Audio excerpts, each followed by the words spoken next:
Yeah, all right. Good evening, good afternoon, good morning, and depending on where you are joining us from. Welcome to everyone at the Graduate Institute and those joining us online. Thank you for joining us for what is going to be, I am sure, a very interesting discussion. I am Jérôme Duberry from the Albert Hirschman Center on Democracy. I am here to briefly introduce the center, and then I will hand over to the next part. At the Graduate Institute, the Albert Hirschman Center on Democracy explores the plurality of democratic experiences and aspirations in an interdisciplinary and comparative perspective. We seek to understand what ails democracies worldwide, focusing on the growing disenchantment of citizens with democratic political power and on the shifts from liberal to illiberal democracy. Building on the seminal insights of Albert Hirschman, our research activities explore everyday practices of democratic participation and the changing forms of civic engagement.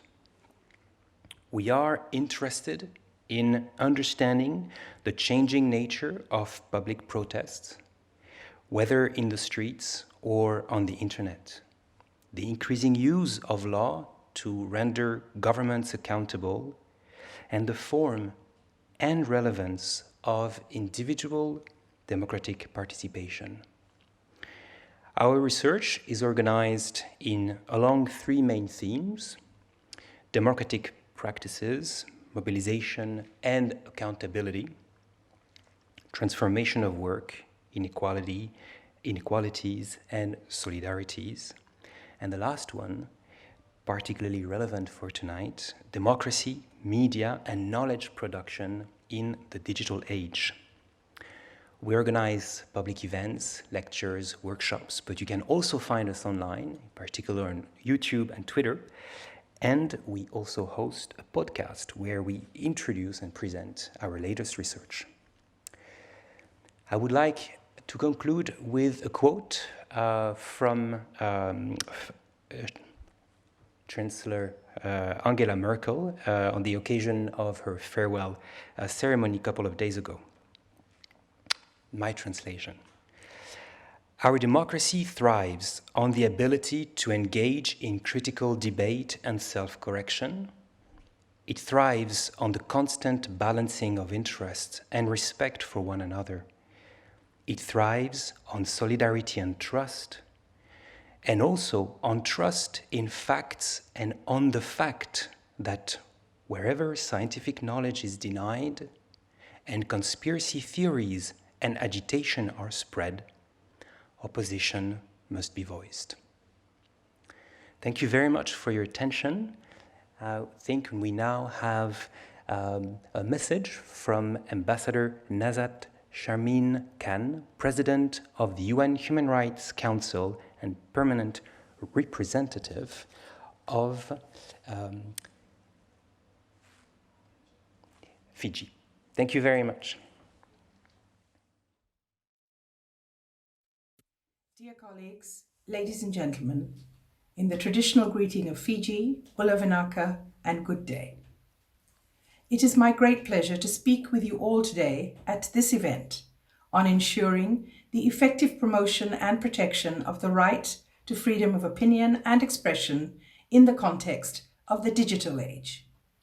At the outset, allow me to thank the co-sponsors, the Office of the High Commissioner for Human Rights, and the Albert Hirschman Center on Democracy at the Graduate Institute on International Development Studies in Geneva, as well as the Special Rapporteur on Freedom of Opinion and Expression for organizing this important panel. This is a particularly timely event, as the world continues to grapple with the challenges and opportunities new technologies and new media platforms present to our efforts to promote and protect the right to freedom of opinion and expression.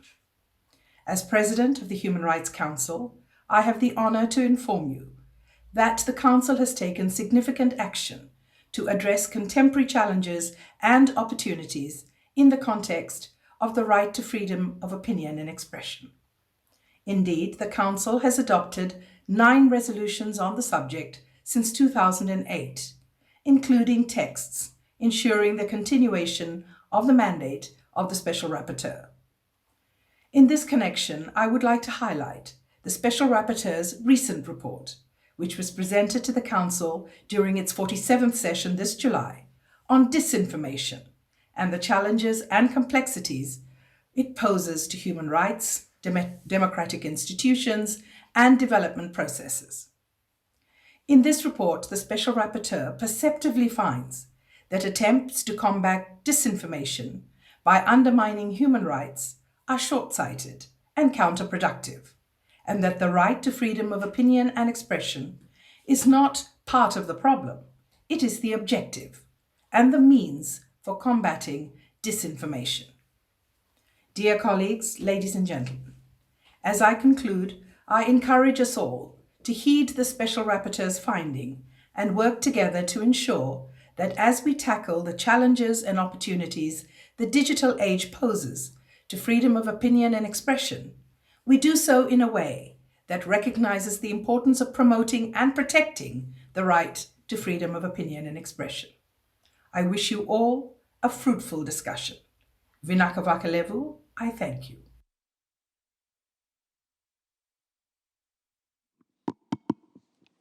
First of all, let me thank Jerome from the Center for Democracy at the Graduate Institute and the President of the UN Human Rights Council, Ambassador Khan, for her kind remarks and for making a reference to my recent report to the Human Rights Council.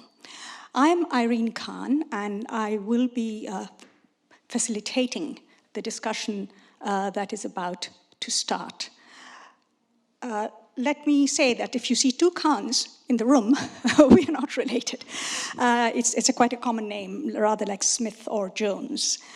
Now, I took up my mandate as the Special Rapporteur of the UN Human Rights System on freedom of opinion and expression in August 2020. And one of the most transformative trends in the area of my mandate, of course, is the role the digital technology and social media platforms play. Our right to form opinion autonomously, to seek, share, and debate ideas and information of all kinds through all forms of media across borders is well enshrined under international law. Social media platforms, and Facebook and Instagram, in particular owned by what is called Meta today, are the major means by which that right is operationalized around the world, and if we believe the numbers, almost half of humanity, by half of humanity. Digital technology has opened up new opportunities, but also deepened, broadened, and increased the challenges of disinformation, misinformation, hate speech, incitement to violence, including online violence against women, amplification of conspiracy theories, and of course, increased also the power of the state to enforce censorship, introduce and enforce censorship through the digital platforms, bypassing the normal legal and judicial systems. There are threats not just to our privacy, but also to the integrity and autonomy of our thought processes, our democratic systems, from local elections to global challenges of pandemic and climate change. Social media today is producing trends that we had not thought possible in the past. As I said, Facebook, now known as Meta, is at the center of that storm of public criticism and state scrutiny. And of course, the leaked documents recently have showed, for example, highlighted some of the negative impacts of Instagram on teenage girls. And there have been earlier conspiracies controversies, for example, the contribution of hate speech through Facebook to the genocide of the Rohingyas in Myanmar, to the platform's role in the violence on Capitol Hill last January, and so on. And the company, of course, also faces threats of multiple US investigations. And this is not to just point fingers at Facebook. There are others also in this sector, other social media platforms that are also facing the same challenges, along with the opportunities that they provide. But Facebook, given its size and its dominance in the sector, of course, attracts special attention. So how to protect freedom of opinion and expression?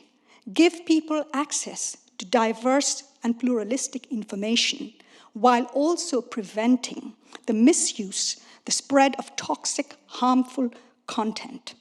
That is one of the key challenges that we face in terms of the right to freedom of opinion and expression today. And it is against that background of increasing criticism, falling public trust in information, and growing calls for scrutiny and regulation that in November 2018, Facebook decided to launch the Oversight Board as an appeal body to review key content moderation decisions and give guidance on important policy matters.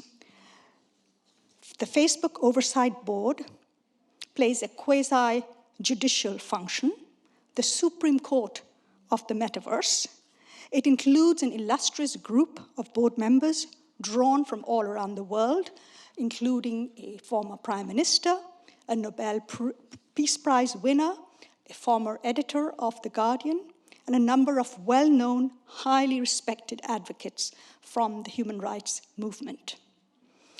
However, not surprisingly, both skepticism and expectations of the Facebook Oversight Board have been running high. It has just completed its first year, and in this first year, the Oversight Board has sifted through, I'm told, several 100,000 cases, complaints, examined 20 or so cases, and issued 17 decisions covering a whole range of topics from hate speech to COVID-19 misinformation and glorification of terrorism and electoral violence. It has received around 10,000 public comments from people across the world and made more than 75 recommendations to Meta, including on such sensitive issues as greater transparency by the company. At one level, there are questions about the Oversight Board's ability and capacity to meaningfully influence Facebook. Can it expose, let alone address, the deeper fundamental problems of the business model of digital platforms that run on ad tech? Can it actually make a difference when it is faced with a fire hose of complaints and can only pick cases individually and address them one by one? Are we expecting too much of the Oversight Board? At one level, there are questions about how the Oversight Board's successes and limitations could shape state, corporate, and civil society responses. Is it the future of self-regulation, creating jurisprudence through platform law in the metaverse, while human rights are diluted in the real world? There are also broader questions of the impact of decisions by such a review body created for and by corporate interests on the interpretation and development of international human rights law. Can there be more space and scrutiny of such mechanisms by multi-stakeholders, including civil society? As I said, we have just passed the first anniversary of the board, so it's a good time to take a look at what this board has achieved and where it is headed, and also at our own fears, concerns, and expectations of the board and of the company that created it and the sector in which they are located, and the implications for human rights as well as for sustainable development, public health, climate change, and democratic processes. It is hard to imagine anyone better placed than to address some of those questions and encourage us to think more deeply than the group of distinguished speakers that we have online today. I will briefly introduce the panelists and then facilitate what I hope will be a lively, candid discussion. I encourage the audience to ask questions here in the room, as well as many more of the audience that is online to send their questions to us through the chat function. Now, let me now turn to the panelists that we have here. And I begin with Maina Kai, who is joining us from Kenya. Maina is a member of the Facebook Oversight Board, and a very brave member, actually, to put himself out in this way for us to throw questions at him. He is also Director of Alliances and Partnerships at Human Rights Watch, and a former UN Special Rapporteur on the right to freedom of peaceful assembly and association, and former chairperson of the National Human Rights Commission of Kenya, among many other achievements in his career. Next, he is joining us from Nairobi in Kenya. Next, we have Marite Shake. I hope I've pronounced your name properly. If not, please let me know. Who is calling in from Stanford, where she is International Policy Director at the Cyber Policy Center and President of the Cyber Peace Institute. She is also a former Dutch member of the European Parliament, where she was hailed as the ultimate digital member of the European Parliament by Politico for her active advocacy of digital rights. And joining us from here in Geneva is Peggy Hicks, Director of Thematic Engagement, Special Procedures and Right to Development, and in that capacity is responsible for providing strategic direction on digital rights in the Office of the UN High Commissioner for Human Rights. Peggy has a long career in the human rights sector, including with Human Rights Watch, the International Human Rights Law Group, and UN missions in Kosovo and Bosnia and Herzegovina. Last, and certainly not the least, is here with me on the stage at the Institute, Professor Nico Kirsch, Professor of International Law at the Graduate Institute and faculty affiliate of Albert Hirschman Center for Democracy. And his research interests include the intriguing subject of post-national law, global governance, and constitutional theory, and he will bring an interesting academic perspective to the others, including myself, who are practitioners in this area. So, with those words, let me start with you, Maina. You, of course, are a well-known human rights advocate with very strong commitment to human rights. Facebook, on the other hand, has been accused of contributing to genocide, to electoral violence, and to abuse of our rights, our freedom of expression and opinion, and by implication, a few other rights too. So why are you on this board? What difference do you think you can make? Thank you. Thank you very much, Irene, and thank you all for everybody who's there. I want to send you my greetings from Nairobi. I think, Irene, you asked a very potent question. Why would somebody want to do this? Well, it's, why would somebody want to be in the National Human Rights Commission in a country that's autocratic and authoritarian? I think because you think there's an avenue to create some space, an avenue to create some change. I think for me, one of the most interesting things, and this is the first time I had seen a corporate, and one as big as Facebook, seeking independent oversight. And I only joined because I was convinced that they were guaranteeing us our independence. And I saw that the names of people there were people of respect. So I see it as an experiment, which might work, which might not work. But I think we've got to try. I think if we let these corporate entities run wild, I think we're going to have a problem. So it's a very small step in terms of creating accountability and creating respect for human rights. But it's also quite brave of a company to bring people like myself and others who have strong views on human rights to an organization like that. So I think it's one, we'll see whether how that balances off, if it does. But I think it's an experiment worth participating in. And the second thing is that I wanted to know more about these companies. I wanted to know a little bit more about these spaces that are not been my forte or something I haven't done. So I wanted to understand how Facebook thinks, how it works, and what better way to do that than being tangentially associated, looking in at them and asking them tough questions as we do often in our deliberations and the oversight board. So that's really the reason. I think that will it make a difference? I think that's still really early, just done a year. I think a year is too early to tell whether we are making an impact. I think we can come up with all kinds of spin on every side to say this is happening. But a year is really very, very short to say whether we've made an impact. I can say that within that year that we've made some progress. We have made some, I think, quite good decisions. We have challenged Facebook on issues of transparency.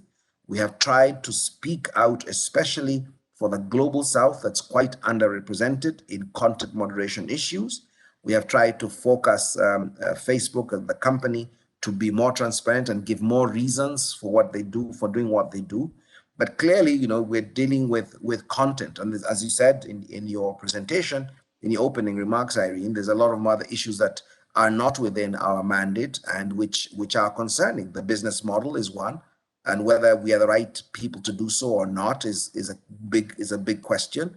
But I think that we are basically moving and eating into the issues that may be of concern to many people in this world. Thanks, Mana. Let me turn to Marite.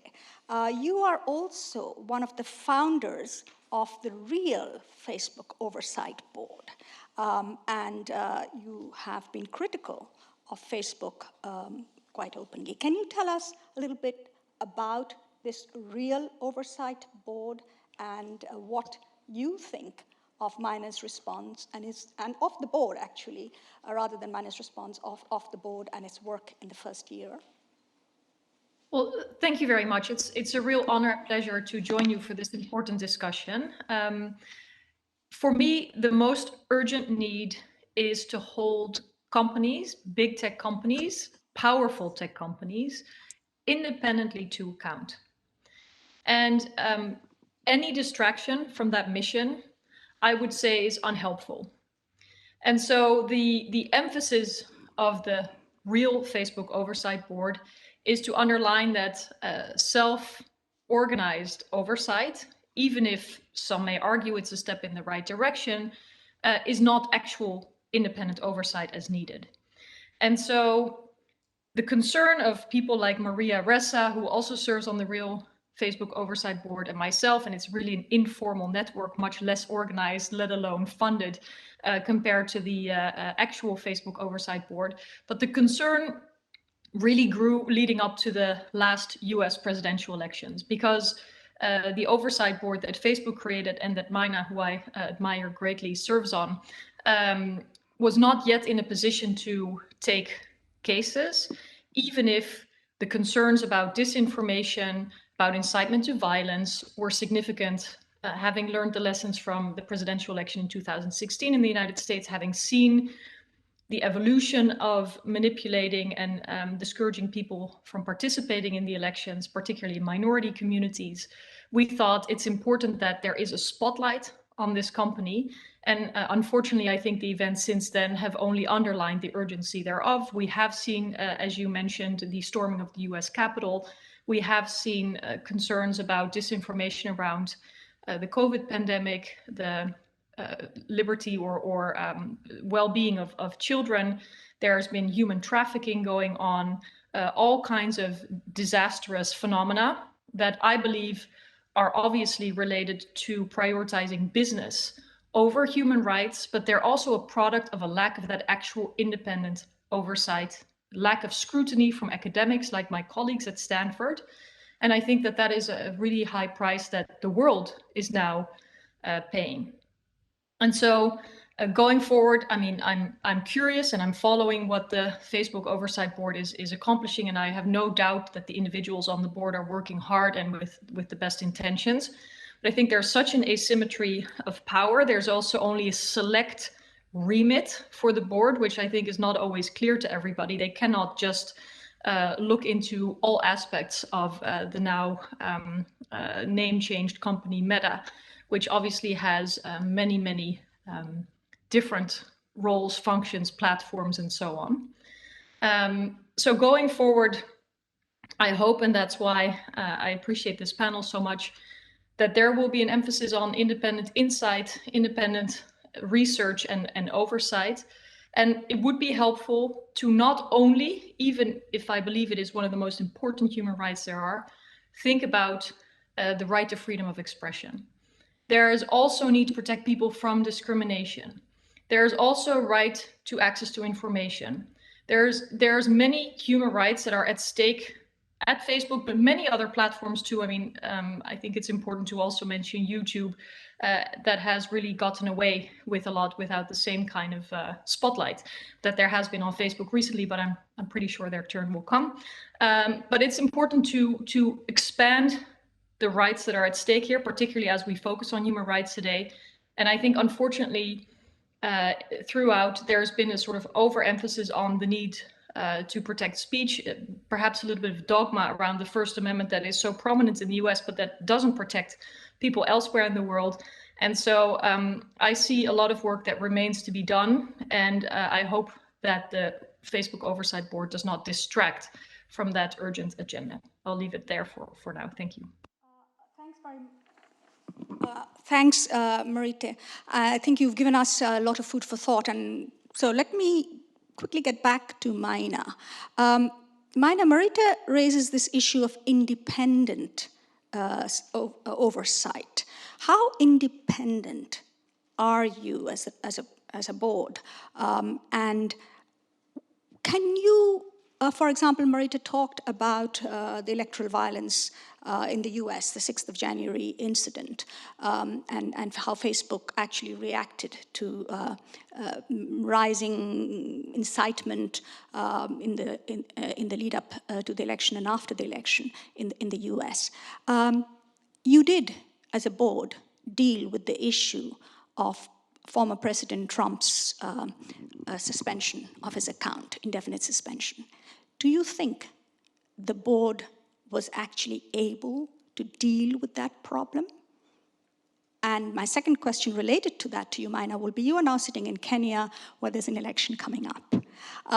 What has the Facebook learned from that experience and from your decision of the board in terms of responding and dealing with pressures leading up to elections?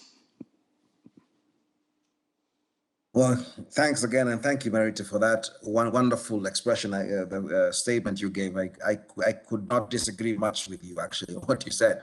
I think I've got to say that the oversight board and the members of the board are in no way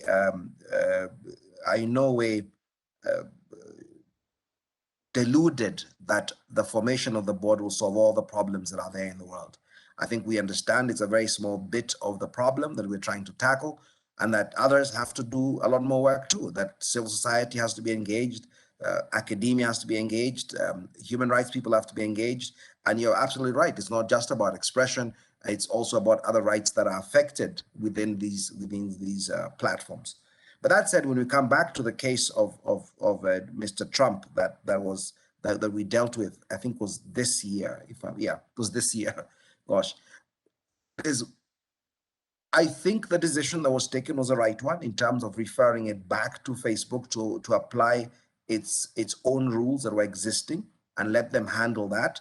And if there's a complaint, then we can deal with a complaint that came on. So part of the problem at Facebook is that decisions are taken on the fly, and they're taken ad hoc, without a system, without a coherent system that exists. So one of the things we're trying to do is make sure the rules are clear, that everybody knows the rules. They know that if you break a rule, this is the consequences of that. You'll get some consequences for that. And so I think in that sense, we did well. There's been no complaint following our decision to return the case back to Facebook, and Facebook making a decision to ban Mr. Trump for a minimum of 2 years, and we'll see what happens after that. So hopefully, we are very much aware that elections are moments when there's a lot of heat, there's a lot of abuse, there's a lot of bots that are brought in. I think a lot of us have seen some of the comments that come from insiders who talk about politicians in many countries outside the US who employ bots and employ other ways to try and highlight themselves. So these are all problems that need to be fixed, that where Facebook needs to put resources into. And that's something we've been telling them consistently. So on elections, I think we're all aware that Facebook has recently announced they're going to have an elections commission of some sort, a board, a council. We're not sure yet how that's going to work, and I think those discussions are ongoing. It might be too late for that body to exist before the elections in Kenya.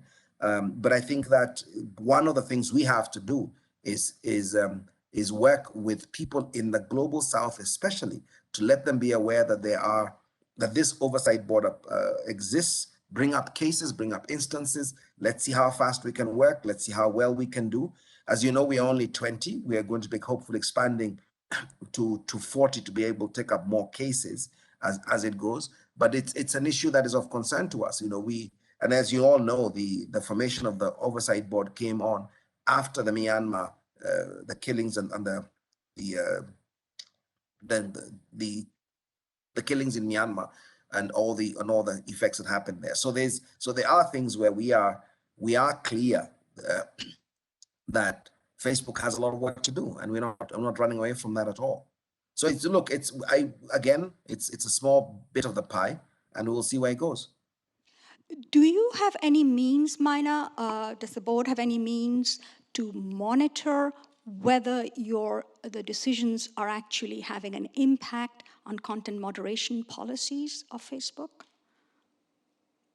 Yes, in fact, we have a implementation committee that's made up of staff and some board members that looks through the recommendations and the decisions we take to see if they're being implemented.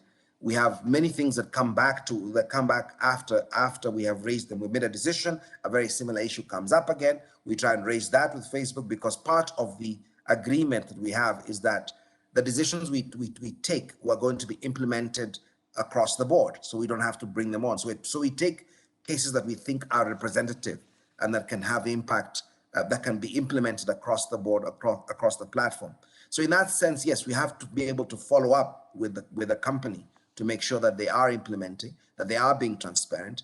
They give us dates. Sometimes they say that our recommendations are too many. I don't think so. I think there's a need clearly for Facebook to put resources into some of these issues so that they can be able to achieve what it is they say they want to achieve. So we took them like happens in the UN and special rapporteurs. We take governments at face value. They say we're going to do this, and we say fine, we agree. So let's hold you accountable to it. And the same way we're working with Facebook. They say they want to do this, and we hold them at face value, and we try and implement it. So that's the way it works very often within the human rights field, that the state, or in this case, the company, makes declarations and decides they're going to do something. As you know, Facebook has now subscribed to the UNGAs, the guiding principles, UNGPs, and they're bound by that. And we take our starting point in every decision we take is always on the human rights framework. So we'll see where it goes. I mean, but we will call them out. We're not afraid of calling them out. We're not afraid of saying that we have raised this before. We have not seen a change on it, and we would like to see a change for it. And so it's part of that process. But it's been a year. We have been working online consistently. I think I've got to say that one of the reasons why we were quite slow off the mark is that when we were created, we created just after the pandemic started. We have actually never met as a board physically. So every dealing we have is online, which has its own limitations in many ways. So hopefully we'll, once we can deal with the pandemic or at least manage it in a more acceptable manner, then maybe we'll be able to move some of those things that we're complaining about. Well, that's a nice irony, Mina, that the Facebook Oversight Board also needs to meet in person. that actually shows the limits of digital technology. Despite all the problems and the reach that it has, we still need the human touch. Peggy, you are a leading voice on digital rights in the Office of the High Commissioner for Human Rights, which is a kind of guardian, I think one of the guardians of the human rights system. Mina just mentioned the UN guiding principles and the Oversight Board following those guiding principles. Do you think that the Oversight Board and Facebook are aligned with the UN guiding principles? Where do they fall short? And what is your office trying to do about it, or what you think should be done about it by others? Hey, thank you so much. It's such a pleasure to be with you, Irene, and to you and your colleagues for organizing this debate, and great to see my old friend Mina and Raja and be on this panel with all of you. I do think we have to be quite upfront about where both Facebook and the Oversight Board stand right now, and I think it is a very mixed picture. There are some things, and I think anybody looking at it can look at it quite favorably in terms of some of the things that the Facebook Oversight Board has brought to this discussion. One of the things our office has been very happy to see is its integration of international human rights law, for example. Marta referred to the fact that one of the concerns is that these US-based companies are going to be overly focused on US law, looking at First Amendment rather than at global standards for freedom of speech, for example. And the Oversight Board has made it clear that it's going to look beyond the First Amendment law and is looking at international standards like the Rabat Declaration on incitement to hatred and other things that are very useful to bring into the conversation and probably don't have as much visibility as they might within the US discussion. So that's one good thing. And I think also, if you look at some of the concrete outcomes of the small number of cases, I think it's some 24 cases now that the Oversight Board has taken up, we have seen some actual changes on Facebook's side that are important, for example, in terms of the extent to which it's notifying on hate speech, what are the grounds for the notification, things like that. They've recently agreed to do an independent review of the way that they handled content during the recent hostilities within Israel and Palestine, because there were so many complaints, including some from our side, about whether the approach was one that really took on content from both the Israeli and the Palestinian side in Arabic and in Hebrew in equitable ways. So I think there are some positive results. But I think the negative side is also still there. The geographic scope issues Mina referred to, the reality is, of course, as the Facebook files showed, we've got a platform that's spending, 90% of its content moderation resources on the US and Europe. So that's where things are the best. But in fact, the problems that we see and the concerns, in the cases are all coming from the US, and not all, but about half of the overall cases are arising in those Western contexts, and I think it's only like 2% are from sub-Saharan Africa. So the Oversight Board isn't having a global reach, and we are more concerned really about the platform's impact in the rest of the world, where in fact the majority of its users reside. So there really is an unbalance there that has to be looked at, and the Oversight Board, I think, can be a vehicle that can help us do it. And so I'd come back with two final points. One is I take Marcia's point about, is this a distraction, or is this something, if it's a distraction, if it's taking us away from the conversation that we have to have about regulation, then it definitely is problematic. I guess I don't see the empirical evidence for that so far. I think it's actually, to some extent, been adding to the debate and adding to the calls for regulation. And, in reality, of course, there certainly has been no overall dampening of those calls. There's obviously the European Union is in a major regulatory process right now. So I don't think the Oversight Board is if it was ever intended to distract us. It certainly, in my view, hasn't been successful on that yet. But the second point goes to the UN guiding principles, which you raised, and really wanting to say that businesses like Facebook do have responsibilities to live up to in terms of how they look at, assess, respond to, mitigate, and prevent human rights harms that are being caused by their platforms. And the fact that Facebook has invested in this, even if it doesn't do all of the things that we might want it to do, to me is an important step in showing that they are willing to take some of the efforts necessary under the guiding principles. I think it's still a work in progress. We'll see how far they're actually willing to go. Will they implement all of these recommendations? There are a lot of them, and many of them do have very broad scope. But the oversight board's decisions will give us a good roadmap to see how serious Facebook is about its responsibilities under the UN guiding principles on business and human rights. Thanks. Thanks, Peggy. And you're right, of course, and I agree with you that the Oversight Board has brought in human rights principles in its decision-making, although that was not very clear from the charter of the Oversight Board. And the Oversight Board has also shown, has given attention, thrown light on the geographic disparities. Mina, do you think that what the board has done is beginning to trickle down into the company? Do you see any signs of it? Can you mention something concrete that might reassure Marite and myself and others who are listening in? Well, there actually has been some adjustments, I think, I would say.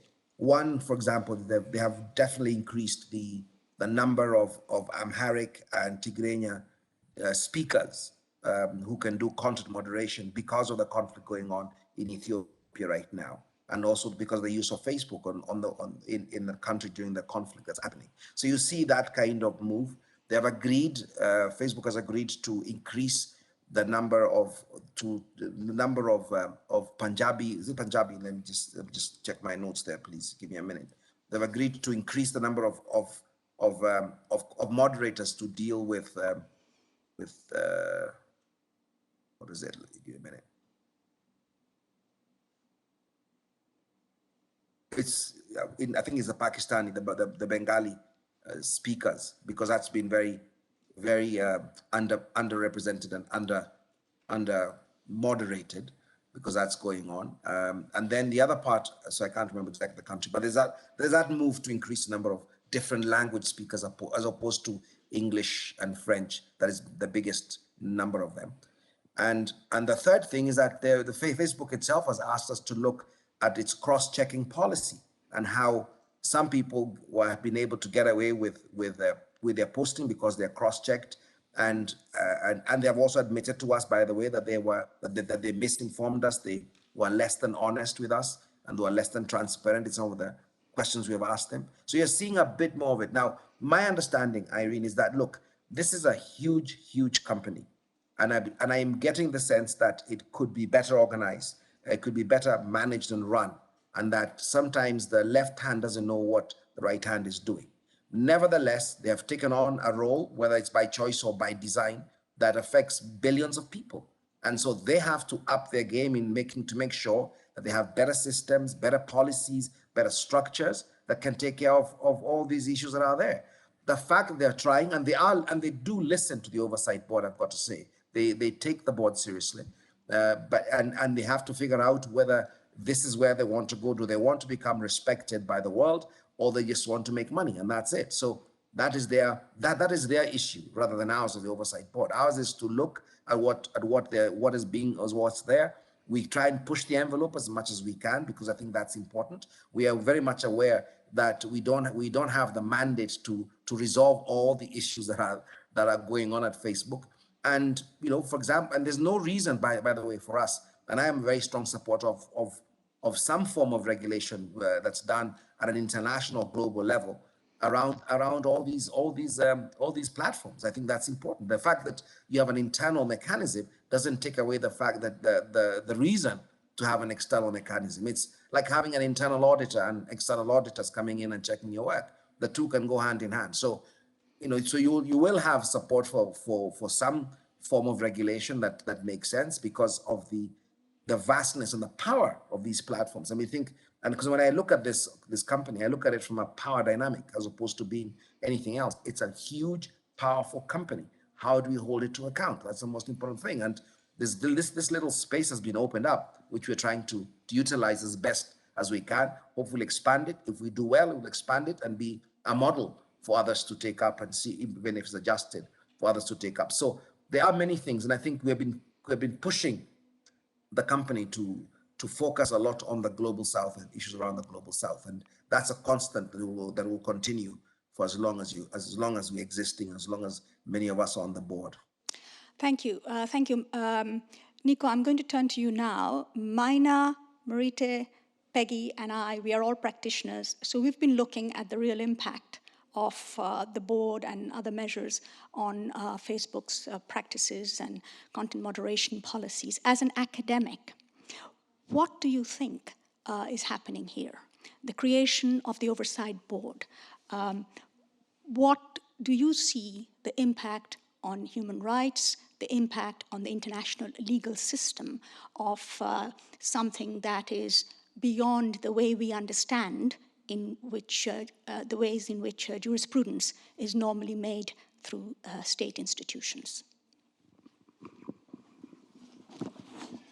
Yeah, thanks a lot. It's a really fascinating debate, and thanks for having me here. Kind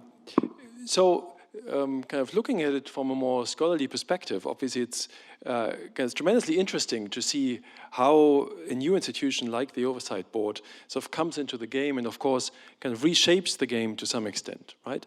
And kind of I see it a bit through my current work on kind of entangled legalities, so trying to understand how the Oversight Board is part of a conglomerate of different actors trying to produce norms, coming to grips with the challenges that stem from digital companies handling enormous amounts of our communication these days, taking in lots of human rights law on the way, not only the covenants themselves, but also the special rapporteurs' reports, declarations of experts and the like. Really, I mean, I found this also, like Peggy said, rather remarkable. And that's like to have a feedback effect on others working in the area, like lawyers work, right? So they pick up authority here and there, and kind of they say, okay, so the Oversight Board has thought about this. Let's talk about it, and maybe if it's good, we're going to take it in, and I'm sure it's going to have that effect, right? Really kind of a strong effect on others working in the area,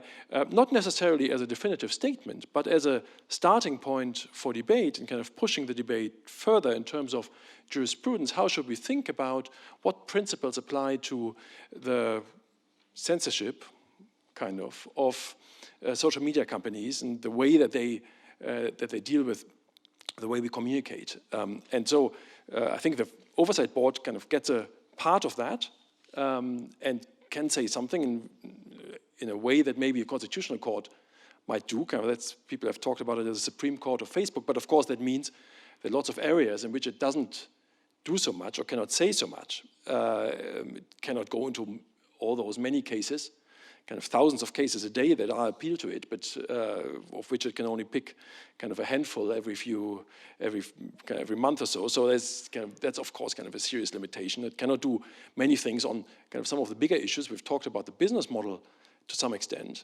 I think that's something to press, of course. Kind of that's not a fault of the people on the Oversight Board, but the question that you can't get, at least so far, at the algorithm and the way that we are fed information is something that is very difficult to handle in a court-like setting, right? This is not so much about individual cases, it's about structural issues.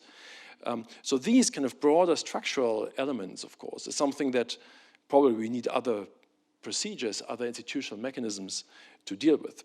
Nevertheless, kind of I find it interesting kind of the debate between Maina, Marietje, and Peggy so far about kind of is the glass half full or is it half empty, really? And I think sort of one can make the case for both, because there's something I think that is important in that. Political scientists have been talking about human rights implementation in autocracies or not so democracies, right? And they've often talked about spiral models in this respect, right? Sort of you start somewhere, you start with self-commitments that can then have kind of boomerang effect on the actors that commit, like Facebook has done, and lead to actors acting around those commitments and trying to make them stronger and kind of holding the initial actor kind of to its word. And I can see something like this happening. I think kind of just because the Oversight Board is working, there's significantly greater visibility around the issues that are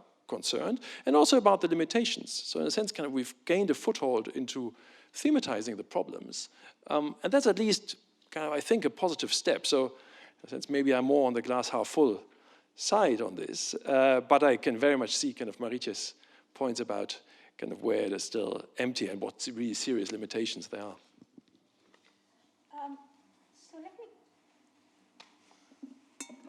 Let me come back to you, Marietje, again. Are you the glass half empty a part of the crowd here? And do you see mechanisms like the Oversight Board as part of the regulatory system that this sector is going to develop? And what are the risks and the benefits of such mechanisms? Thank you. I mean, in the literal sense of the metaphor, I think the glass is very empty. But in fact, it's not a glass, right? I think one of the problems is we cannot see into the company. And this is a real challenge when you have so much power and so little accountability and so little knowledge in the public interest. So, I mean, you know, we've already talked about a lot of harms. We've already talked about a lot of impacts, but let me just add a few to complete the picture and then argue why I think self-regulation is just, it's not working, it has not worked, and it will not work. So we've heard a lot of promises and commitments from Facebook, and you do have to wonder whether a billion-dollar company cannot do more and why it's not doing more in every aspect, okay? If it is so committed, why not dedicate 100 times the resources, 100 times the people? Why not give more trust to independent sets of eyes and expertise, which, you know, we now know from examples do provide for new insights of people that may not be on at the table, from different communities that are living under different risks and challenges. So I think it is one perspective to say, look at what Facebook is doing. I'm unfortunately much more inclined to look at what they're not doing. Secondly, I've been a lawmaker for 10 years. I've spoken to people at these tech companies, you know, more than I ever imagined, about protection of democratic rights of people, of protection of human rights of people in vulnerable communities, about whether a company itself can uphold its promises. I mean, how come a company like Facebook finally, after 14 years, decides it is not going to tolerate Holocaust denial anymore, and over again, Holocaust denial is found? How come the company commits to fighting disinformation about COVID, and there is trade in false QR codes and COVID certificates going on the platform?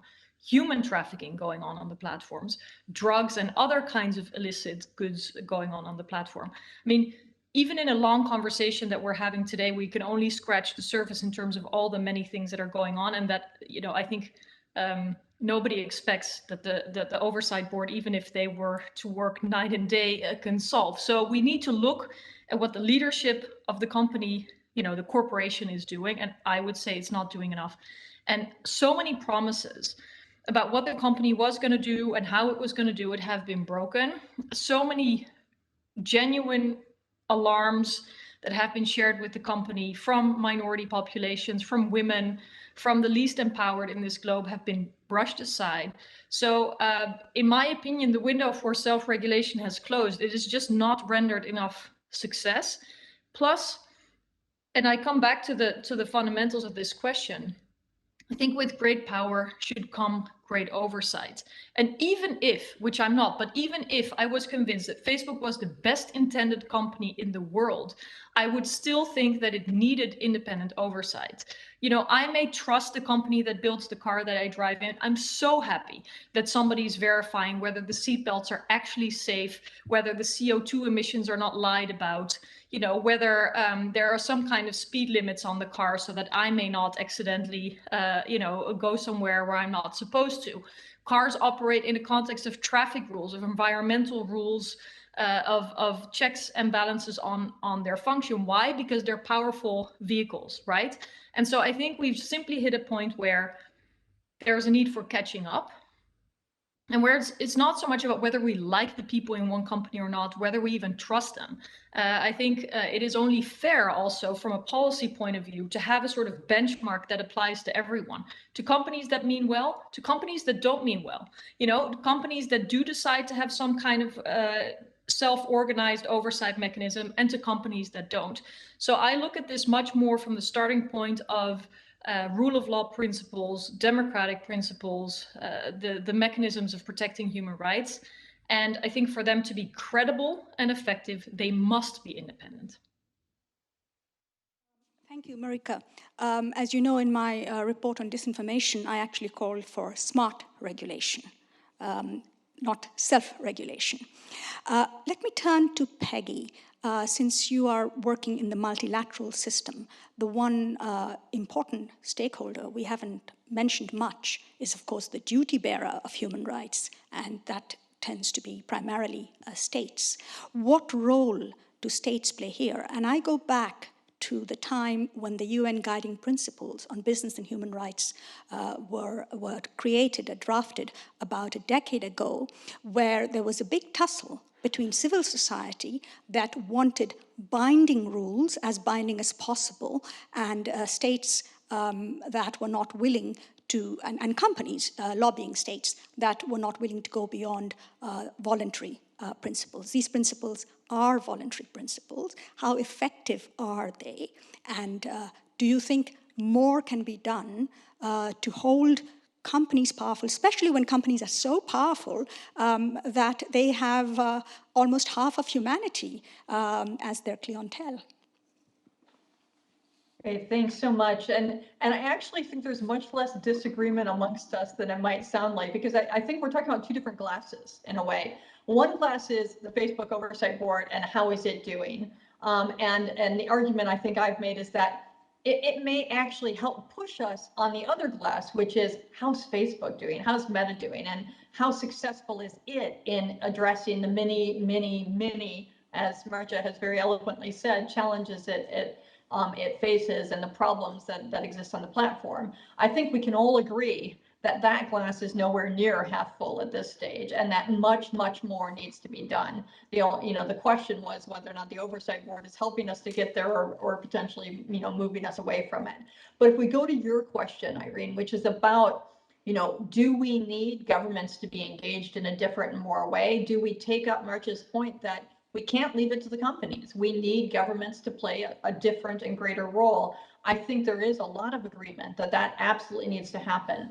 I want to put a couple of additional points on the table, though. One of the things our office has emphasized is be careful what you wish for. What we have seen, of course, is that the ways that governments have stepped in to regulate this speech have tended to be very problematic. And that what they do is that they don't actually listen and engage with civil society and figure out how to regulate these spaces in a way that is protective of rights. And instead, we see laws that are overbroad and that actually silence dissent, silence opposition, and can be used as a pretext for undermining the work of journalists and human rights defenders. So we need to be very careful when we call for oversight that it's done in a way that is human rights compliant. But there is plenty of space for that to happen, and it does need to happen. And that's why, for example, we've been very much engaged in the discussions around what's happening in the European Union right now around the Digital Services Act and the push towards mandatory human rights due diligence and other things, where it's really important that we get some good models, good practices in place that we can look to have replicated in other places as well, in part because what we've seen is that some European states and some states in elsewhere, even in North America and Canada and elsewhere, have been looking at legislative approaches that, when they're replicated, especially in other contexts, can have a very negative impact on human rights. So that's one point, that we need regulation, we need oversight, but it needs to be done in the right way.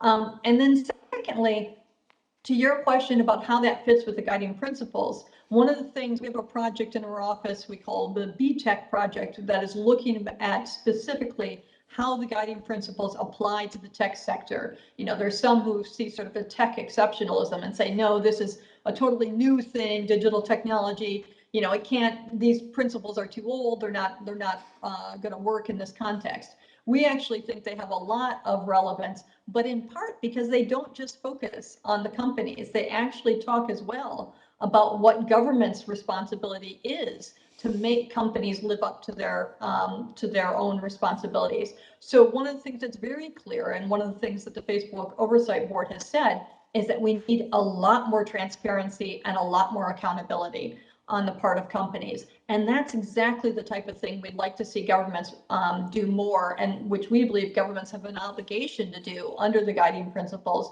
to regulate companies, to demand not just whatever transparency they want to give us, but real transparency, and then real rights of appeal and remedy when they get things wrong. That's the type of thing we'd really like to see much more of from governments in this space. Thanks. Thanks, Peggy. Your statement about be careful what you wish for resonates very strongly with me. I'm just back from an official visit to Hungary, looking at media freedom and freedom of expression there, and what I have called out in my preliminary observations of media capture by the state. And, you know, what will the Digital Services Act do in a country like Hungary? Will it lead to capture of the digital space by the state? So that kind of leads us to think, if it's not only companies, if it's not only states, then what about multi-stakeholder systems? And I'm turning to Nico. As a scholar, you've looked at post-national legal systems. What lessons would you draw our attention to from the multi-stakeholder system of norm creation? Yeah, thanks.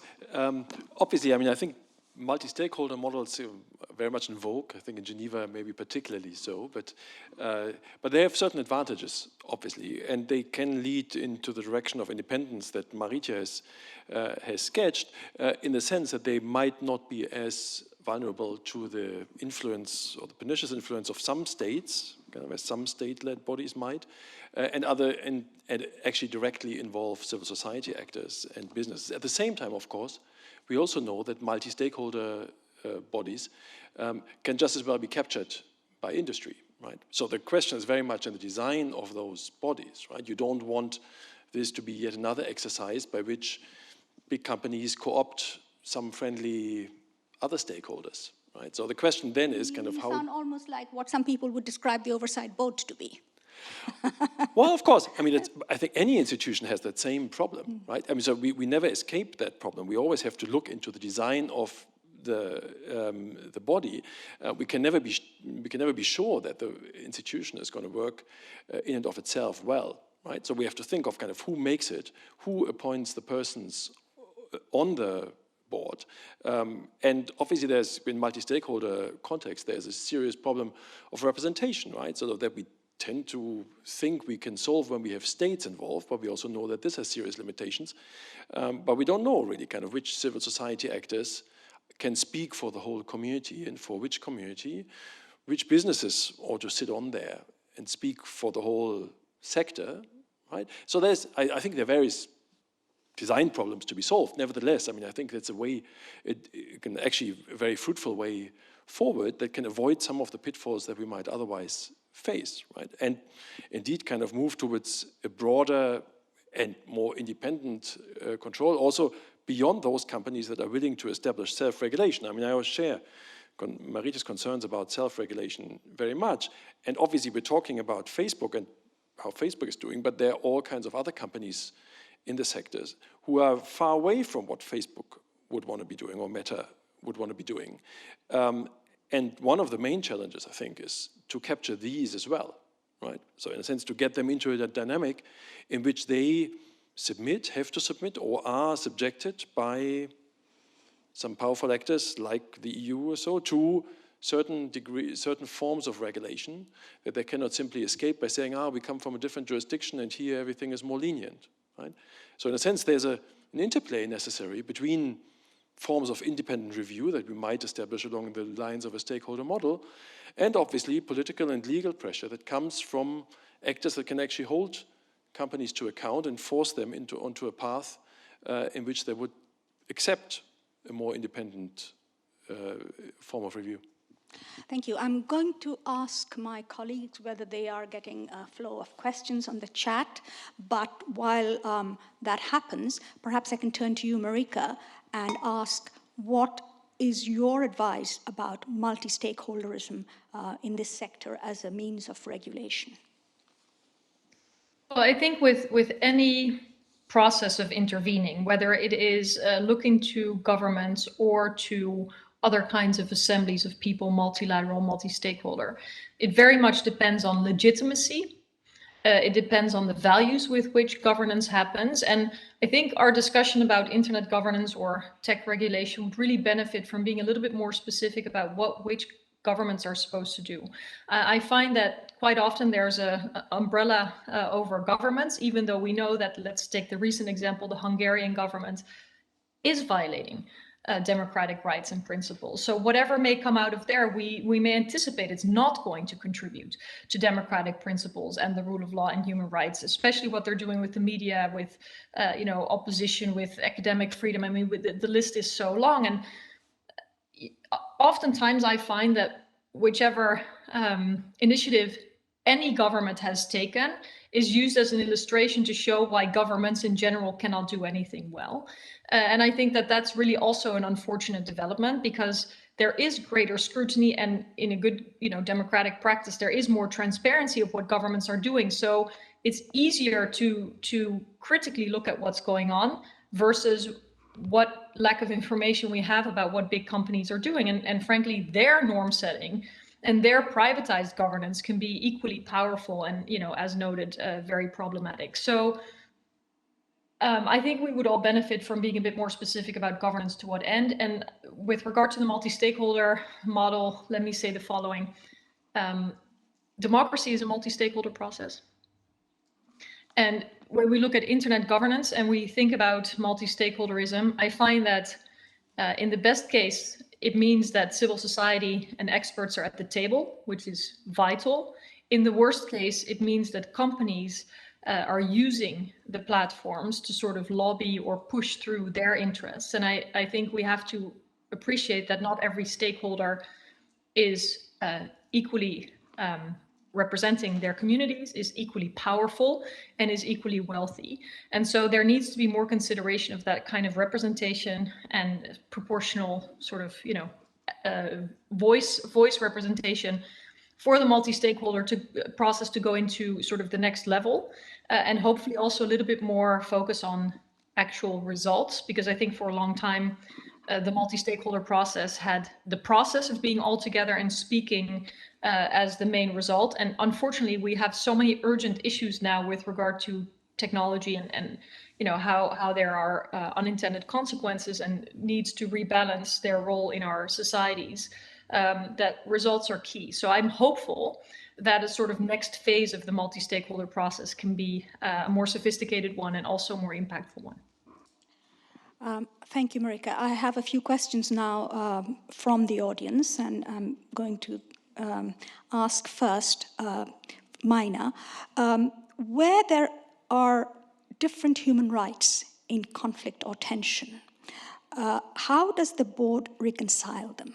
What are the sources and resources that you rely on, and are there any real live examples from your caseworks that you can explain on how the board actually works with human rights in tension? Thank you for that one. That is really one of the major issues that we deal with when there's a tension between freedom of expression and then the rights of marginalized people. So you will see a number of cases we have dealt with that actually take that into consideration and say, yes, these, and because of course, as we know, human rights the right of expression is not absolute, and we take Article 20 in consideration of the ICCPR. So we've had a lot of issues, and because it's a vast, diverse board, we have a lot of debates between the tensions that American lawyers will go into with First Amendment, and then the rest of the world will say, well, there's Article 20. Americans don't quite recognize Article 20. So we have that debate, and eventually Article, so there's that debate continues all the time. The the company itself has got values. The one is called voice, which is freedom of expression, and the other ones are safety. So I can't remember offhand some of the cases that are there that we have dealt with, but they're all out in the public domain. And we discuss those tensions up front, by the way. We don't run away from them. We discuss them up front and say, there is that issue of expression and the issue of safety, or these other rights are being taken, are being affected. And I've just been part of a case in one of the cases which I cannot talk about until it comes up. But there are cases we've been dealing with where there are those issues of the rights of indigenous people versus other things. So we discuss all those issues and come to some sort of conclusion and compromise. Again, we are 20 people, very diverse backgrounds, very different viewpoints, very different backgrounds and understandings of where it goes. It is a matter of debate. So we debate and discuss. And as anybody who has dealt with working by committee, you end up often having the compromise may not be what each of us may want, but it's a workable compromise that we all can accept. And remarkably, actually, we have a lot more agreement than disagreements as we've gone along. And part of the reason why you talked to Irene about where we think we need to meet is to understand each other better, because we haven't had that chance. When you look at somebody always from a screen, you don't really understand them very well. So hopefully when, that's one of the things as we get to understand better the dynamics of each person, what makes them tick, what makes them think the way they're thinking and argue the way they're thinking, that's important for us. But yeah, these tensions are always there. And it's fascinating as well from a human rights practitioner's perspective, where as a human rights practitioner, you push an agenda and say, I'm for the right of expression. This is the most important right. Well, I'm the rapporteur. This is my area of work. And you forget the other rights as well. So this is now when you bring them all together, and you have to come through to some sort of a compromise and agreement. So it's a real life test case, so test cases of where these conflicts arise and how to marry them and how to combine them and how to reach compromise. It's constant. It's almost every single case. Okay. The next question is from Peggy. Do you believe that the board, the oversight board, counts as a remedy under the in terms of the way in which a remedy is understood under the UN Guiding Principles on Business and Human Rights? Does it provide a remedy? Yeah, I mean, I think it does, but I think that's not, it's a good question in that it gets us to, what types of remedies and for how many people. And this is a point that Mina made earlier. I think there was a sense that the board would take up cases and would issue a decision that would really only be binding on one piece of content, but then they would have to implement it across the system. And so it would be a remedy that would then be felt by, many more than the people affected by the direct decision. And we do have to keep those numbers in mind. It's like 500,000 appeals, and they've done 24 cases, right? So let's be clear that when we're talking about scale, and Mina has emphasized the number of people, you're not going to get there. You're not going to have real remedy under the guiding principles until you find a way to make sure that those decisions have that broader reach.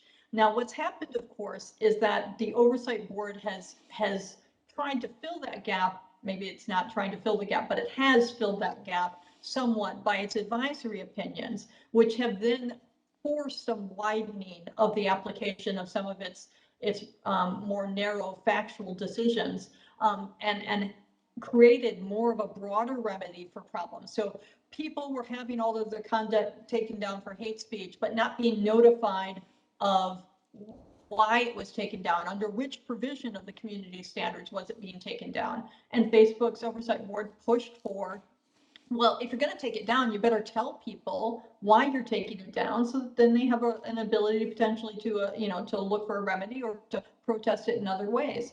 And that's the type of thing where that has improved, although there's still a long way to go because it's being done in a very few languages. We do have to continually emphasize that point. But I do want to emphasize, because I don't think I've said it as clearly as I should have before, that even when this process works the way it should, there is a very important point here about whether the board itself can actually get to some of the biggest problems that are underlying the issues that we have with Facebook. And Marge's point about the resources issue is a perfect one. The board can say you need to put more resources into this, but Facebook has come back on some of the responses and said, we'll do this as resources allow. Well, what is stopping them? When are the resources going to allow? They've now, I think the site mine I was looking for earlier is that after how many years of operation, they've now translated their own community standards into Punjabi. I mean, that's not an achievement, that's an indictment. That should have been done the second they entered a market where they had millions of users whose first language was Punjabi. So, clearly there is a huge imbalance on the amount of resources that's going into the languages. And I don't think the Facebook Oversight Board is the vehicle that's going to solve that problem. That will take other methods. And there's many other examples of the types of things that aren't easily addressed through a, quasi-judicial mechanism like the Oversight Board. Thank you, Peggy. In a way, our discussion shows that in the real world, when you're looking at the states, countries, the court is usually one pillar. You have the executive and you have the legislature along with the judiciary. Here in the metaverse or in the digital world, a Supreme Court has emerged and there is the executive, but Parliament is actually missing.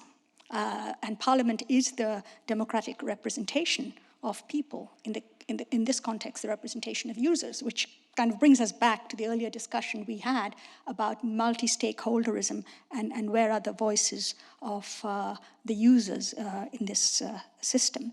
The next question is really addressed, I guess, to all of you, and that is, should other platforms imitate the board as a model, or should the sector imitate the board as a model? And what are the lessons for other platforms that might be considering a similar experiment? What would you advise them to do? Shall we start with Nico and work our way backwards? So it's a bit difficult to say, right? We've talked about quite a few of the shortcomings of the board already. At the same time, one could think of it as a piece in a broader setting. I mean, obviously, there are some of the structural issues that court-like bodies are not going to touch. We've talked about them: resource allocation, broader structural issues about looking into the company and all these. So I think we have to keep in mind that even if something like this were introduced across the sector in different companies, right, it would only tackle part of the problem. It could also be, in a sense, seen as part of a broader institutional structure, which you would say, well, companies should sort out their own problems first by themselves, and something like the Oversight Board might be a way, part of that, maybe coupled with a much stronger, say, administrative jurisprudence within the companies that can take up individual cases in a way the Oversight Board can't, right? The Oversight Board is doing principle, but not individual case decision, as we would expect from the right to a remedy to be perspective to be fulfilled. So here we could think of much more being done to deal with the individual appeals. But then one could say, well, okay, so something is happening within the companies, but then we should have an independent mechanism that actually makes sure that what companies are doing inside is playing to the standards that we would expect them to play, right? I mean, something like we do with countries, dealing with problems themselves, right? Domestic remedy style, and then taking it up to a more international, transnational, independent body to say, well, are you doing your work properly, or are you missing out on some core issues, right? That would be one way in which one could imagine sort of company-level solutions to fit into a broader structure in which we can think about those issues and link it back to independent standards. That's interesting, and the Digital Services Act actually talks about the larger companies having some kind of an audit obligation of what they do. So it's not just relying on cases being brought, complaints. It's not all about complaint resolution of complaints and grievances. It's actually a proactive way of looking at what is working and what is not, and whether there is compliance of standards and policies, because that's what we look at. The court is the last resort in the real world. And here in the digital world, it seems the court is the only resort. So there's something there that's not actually clicking properly. Marika, what would be your advice to others looking at the Oversight Board as to whether or not they should copy it, and if they do want something, what should it be? So if I were the PR department of a tech company, I would probably say this is fantastic, because it really allows to sort of ping pong back questions. It allows to delay a little bit, it allows to get advice from great people. But if I look from the public interest point of view, we have to acknowledge that there's actually a gap between the realities that technology and all the new business models have created and where the laws are. And so it actually puts courts, and I just want to stress, to be clear here, that I do not think that the Facebook Oversight Board, despite Mark Zuckerberg's words, can be in any way compared to a court or a Supreme Court or any such thing, because courts base themselves on the law. And I think the most urgent task before us now is to make sure that laws are updated. And that's where we see a real problem. You mentioned access to information. So the whole idea of being able to assess whether one's rights individually or collectively have been violated hinges upon the notion of having access to where the decisions, algorithmically or otherwise, might be made, right? And so whether you are discriminated, whether you have been fed incitement to violence, whether there has been polarization or disinformation coming your way about public health issues like the pandemic, these are all scrutiny or questions that for an individual, I would say at this moment in time, are nearly impossible to assess. For academics and experts, it's incredibly difficult to assess. It's more incidental than systematic. And then think about regulators, members of parliament, others who have an important role to play in making sure that the regulatory initiatives that are taken are at least fact-based, have a hard time knowing where the real needs for change are. So I'm gonna stay with what I think society needs and not so much what would be helpful for companies. And if I look at what society needs, I think there's no need for more internally facilitated and appointed oversight boards by big tech. It's important rather to create distance between the oversight, to ensure independence of the oversight, and to focus all our attention on that. It may well be that we can do both at the same time, but if we look at the speed with which technology is racing ahead, with which businesses are becoming more and more powerful globally, there really is no minute of energy that can be lost to make sure that the accountability mechanisms are actually matching. Marika, as a follow-up question, do you think the Digital Services Act of the European Union, with its requirements for audits, etc., is moving in the right direction? I think it's a step in the right direction to articulate what is expected of platform companies, but there's of course also the whole data question that we haven't managed to include today, but of course, privacy rights, data protection, data brokering, micro-targeting presents this whole other sort of, area of concerns. So when it comes to content moderation, when it comes to the responsibilities of tech platforms, yes, I think the Digital Services Act will, once implemented, clarify a number of things. Digital Markets Act will do the same with regard to the responsibilities of major market players and gatekeepers. But there's a whole host of other issues where the public interest is under pressure. And I think broadly speaking, we need to go from regulation that seeks to use market instruments a lot, antitrust being another one, hoping that democracy, privacy, and public interest will benefit, to addressing much more how to prevent those harms more directly, right? Not just with market instruments, but also, sorry, the doorbell's ringing here, but also with regulation that actually firmly and proudly and effectively seeks to defend the core democratic pillars that are unfortunately under pressure right now. Thank you, Marika. Coming to you, Mina, if you were the CEO of Facebook, what advice would you have for others about the Oversight Board? Well, I'm not. I definitely will. I do not. I will not be the CEO of Facebook because I do not. I don't. I'm not a corporate type in any sense of that word. But let me just say that I think in all this, as I hear the comments coming through, I think we need. I'm a firm believer that we can walk and chew gum at the same time, and we can do 2 or 3 things at the same time. I think that it doesn't mean, like, because I'm also very, very supportive of regulation. And very clear that I'm very nervous about individual state regulation because of what that would mean to certain countries with authoritarianism. And I think I would like to see an international level regulation going on. So I think there are aspects around the corporate model that cannot be handled by an oversight board of any sort, whether it's independent or not independent.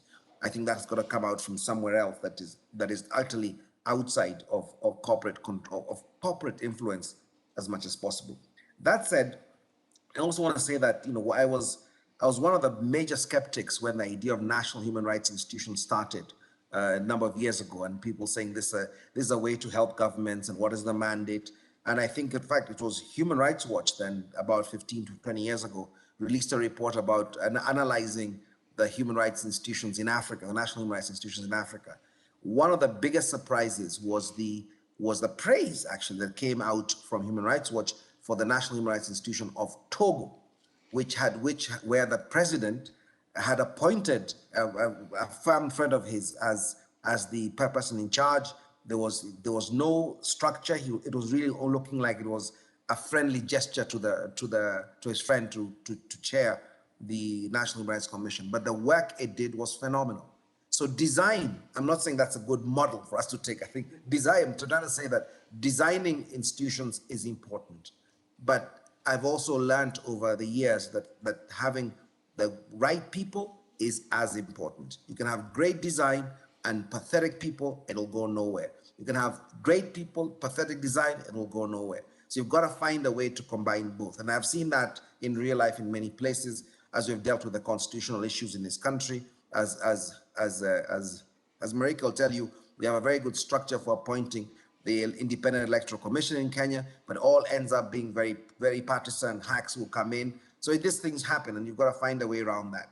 So I take solace in the fact that I think the way forward is got to be people who believe they have something to lose in terms of reputational loss doing this work. And if you have something to lose, then you're going to protect your independence. And I think that's the most important part. So I think it's that I would not sure I would advise companies to do. I would advise companies, let me say this, I would advise companies to have both internal structures of accountability and external structures of accountability. That's got to be they've got to go together. And it need not be like the oversight board. It could be, it need not be, but that's something that's out there now. And as I said, I'm quite hesitant to judge it after a year. I would like, let's judge it after 3 years and see where it's at. But I think that's got to be both internal and external. I think that, and I don't know any company would ever argue for more and more regulation of what it does. I think the biggest problem we've got around this tech is what's been said, that they came up at a time of laissez-faire capitalism. There were no rules, no regulations. They could do whatever they wanted, and there were no, so they went along. I think the world is turning around and said, look, this is way too much. These companies are stronger than many governments. They're wealthier, they're more powerful than many governments. They've got to be held to account. They've got to. There's no debate about that. And so it's how you do it and which forms you do. And just like states of the Human Rights Council, who will make their promises, they go through peer review, and they come back and do the same things again and again. It's a process of holding them accountable. But But yeah, there needs to be some external regulation. Good. As Peggy said, I think there's probably more in common among us than different. Actually, the board, to its credit, has shown a tendency to mission creep. You have pushed, for example, on issues of transparency and so on in unexpected ways. Do you see more of that happening? You talked about design and people. You have a great bunch of people, so even if the design, the authority, the remit of the board is limited, do you see things proceeding in that direction, Mina, especially with people like you who are known to push? I'm known to push. Known to I'm push one for of the most change. docile people I know. But let me say, I mean, look, I think we've got a bunch of people on that board who are really keen on making the platform better. And how do you do that? And we're very clear we don't have all the tools that we need to do it.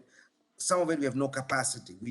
None of us on the board knows a thing about algorithms and how they work, but we know algorithms are affecting very many things. We know that artificial intelligence has to be used because of just the sheer size of posts, the numbers of posts that go on. They cannot be monitored by human beings entirely and say, we're going to do the moderation as human beings. It's impossible. So it's those things that we don't understand quite well. We know that the impact on a number of things, how they are set and how they are programmed to be able to catch things or let things go. And those are things that are being raised. They're constantly being raised by the board in recommendations and say, maybe you need to look at that because it looks like this, there is a problem there. And I think that's going to continue. Everybody on that board wants to see the platform safer and more effective. And all of us who have been doing this work for a long time, are shocked by how this media changed around from being such a useful tool in the beginning days to being such a which can be it's still a useful tool, can also be a terrible sword that can be wielded by those who want to cause harm. So yeah. Okay, well, thank you. I want to thank the panelists for very patiently responding to all these questions from me and from others who are online. And I want to just give you one last chance, a quick one-sentence conclusion, if you think there's a message that you want to send to the digital tech platforms. What would it be? Nico. Open your algorithms, I guess, would be the one thing. I think that's something, I think Mina has now just mentioned it, right? Obviously, there's the kinds of people on the board, they've been selected for all kinds of expertise, but not necessarily for the particular tech expertise. And I think that's something that we need to get much closer at if we want to understand how to hold an institution like Meta or any other accountable, right? And that's something that lawyers are not necessarily kind of best placed for, or kind of only in conjunction with others. But I think that's obviously one way to push. The European Union is pushing a little bit in this direction. I think there needs to be much more push for us to be able to see what's actually happening before we can formulate clear standards and make inroads in re-steering it. Peggy? Thanks. No, I want to push on this point that Mina made, that we need to do all of these things at once. I do think we need to push for the regulation and the data regulation and the points that Marja has been saying. But I think at the same time, we need to demand that the companies do better. And that does involve so-called self-regulation, but it also just means meeting their responsibilities under the UN guiding principles. So my answer to whether other companies need to do this is they don't need to do it like Facebook has, but they need to do it. They need to be, I have to have a shout out to the Lawfare Arbiters of Truth podcast, because Evelyn Dueck and Quinta Jurek there were just talking with Twitter and asked, well, are you guys going to do what Facebook is doing? And they have an internal process that does a lot of this, but it's not publicly available in any sense. And I do think Facebook doing it is putting pressure on Twitter to do something. But the big elephant in the room is YouTube and Google, which Marja also brought up earlier. And we need pressure on them to do more too. And we need pressure on all of them to make this not be a Western-centric exercise that really does bring in the impacts in the global south in a much different way, and to resource the work that they're doing there in a much different way as well. Mina? Well, I think that, you know, the key things is I think for me is even though the oversight board's remit is on content, I think we should never forget that we are talking about content that's handled by a big company, by a corporate, and we've got to deal with these issues simultaneously and side by side. We've got to deal with content issues that cause harm, but also got to deal with the idea of corporate accountability of such big, powerful entities that go on, and we've got to have a lot more transparency than we've had from all of them. We've got to have a lot more accountability in different forms, and for me, it's really is not one answer. There's no silver bullet. It's got to be as many voices, as many approaches. There's no one approach that makes total sense and covers everything. I think we have, all of us as practitioners, understand we've got to push at different levels, from the bottom, from the side, from the top, to have the changes we want to see. So we just got to keep at it and understand. And I think if all of us agree that what we want to do is make these platforms better and more accountable and cause less harm, and we want to see these corporates reined in a bit and be more better citizens of the world, then we're on the same page, and just have to figure out which of the many routes that are available that we need to take. Marika? I think the tech companies who are now feeling like they're under pressure, that there's a techlash and that everybody's out there against them, should probably embrace transparency and accountability, and find that they will come out stronger, but also more credibly and trusted at the end. So I would say, because I think the question was, what would you say to tech companies? Look at the bigger picture and understand the value of freedoms and accountability mechanisms that are, you know, at the end of the day, at the root of why some of these companies could grow so big.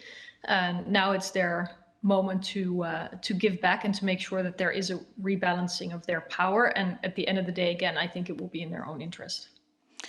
Well, I want to now thank the panelists for very patiently and very, I think, in a provocative, inspiring way, for putting out the problems and the solutions. There's no silver bullet here. There are multiple ways of addressing the problem that itself is multifaceted. We've talked about multi-stakeholders, and the size of the problem is an enormous one. But the benefit on the other side is also huge, because what we are really talking about is democratic society as we know it, human rights as we know it. And for me, the one issue that we haven't talked about very much are the users, the rights holders, and how do we empower them? Because if any change has come on any area where human rights have been under pressure, they have usually come from people organizing, mobilizing for change, and whether it's street protests, whether it's campaigns, whether it's revolution and rebellion. So in a way, I think that has pushed the companies to where they are. That has perhaps opened the eyes of certain governments in terms of the changes that they need to make. But I don't think that we can give up on that yet. And that's why it's very important to have discussions like this, where I hope that some of the students are listening, because, you know, it's their world, their future out there, and they need to be heard loud and clear about their rights, and put pressure on companies, put pressure on governments, put pressure on international organizations, on the United Nations, I would say, as well, as much as on the Oversight Board, to do its part to make the world a fairer, more open place for free speech, but also a place where, which is based on global values of human rights and democracy and equality, because we've talked about inequality and disparity here as well. So I think sort of empowering people so that they can keep pushing. And thank you very much to all of you here on the panel, and to the audience that I hope has been listening and contributing to this debate. It's not over. I think this is going to be a constant conversation as we go ahead. Disinformation, misinformation, hate speech, they're not going to disappear. And I hope very much that the Facebook Oversight Board will pick up more of these issues. I would like to see some work done on gender, on gendered gendering of freedom of expression and the attacks that take place online against women and other gender groups, for example. There is a lot more there for Facebook to do, but it's not only oversight boards to do, but it's not only the responsibility of the oversight board, it's of all of us as citizens and rights holders to put pressure on the duty bearers, states as well as companies. So thank you very much for your patience, for participating, and we look forward here at the Center for Democracy at the Graduate Institute to continue this dialogue on technology and human rights and democracy. So thank you very much, and let's give you a virtual applause.